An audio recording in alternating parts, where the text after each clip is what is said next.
being a chaplain, and I'm only do part-time chaplain work in a small liberal arts college, I guess I have two observations about from my experience as a chaplain, and one of them has to do with the kind of leadership models that I think Muslim youth are used to. I think Muslim youth are really starved for a leadership model within the Muslim community that they can relate to. And I don't know what's the best way to fill this gap. It probably is a case-by-case basis. It might be a youth director in some communities. It might just be hiring more culturally astute imams. That might be the solution in other situations. There might be other, solutions outside of that. But you can tell that many, many Muslims, when they reach college, they do not have any adult mentors that they really, really look up to, or they have very few. And if they have few, they're usually like a family member or like a random person. So I think that is a huge loss, because if people are coming into college already at a deficit, college is difficult. You're being exposed, you're handling your first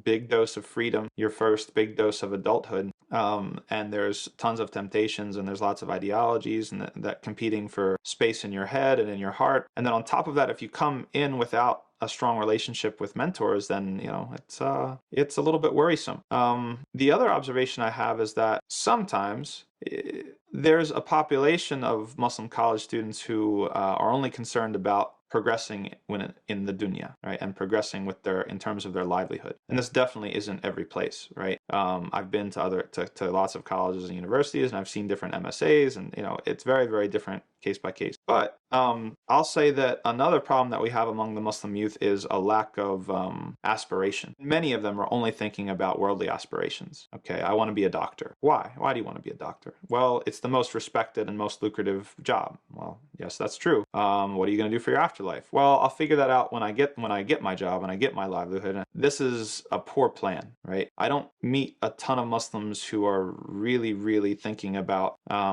how to balance these things right from the get-go, right? And I find that the priorities usually align with career advancement much more than they align with spiritual advancement. And a corollary of this is that, regrettably, sometimes I find that non-Muslims are more interested in Islamic offerings than the Muslim students on a particular campus. So if we give a lesson about theology, or we give a lesson about something, anything to do with Islam, I'll have a room full of non-Muslims that are really interested in, well, what does Islam have to say about this sort of thing? And the Muslim students from the MSA, or the Muslim students that are kind of in the milieu, they're poorly represented. And that, I think, goes back to priorities and aspirations and things like that. So those are my two big observations, and there's many more. But I think that for people who aren't youth, it should tell us that we need to be doing a better job of structuring the masjid space. If people are coming to college and university in a compromised spiritual state, then it can only really get worse, except for a handful of places and institutions in the country.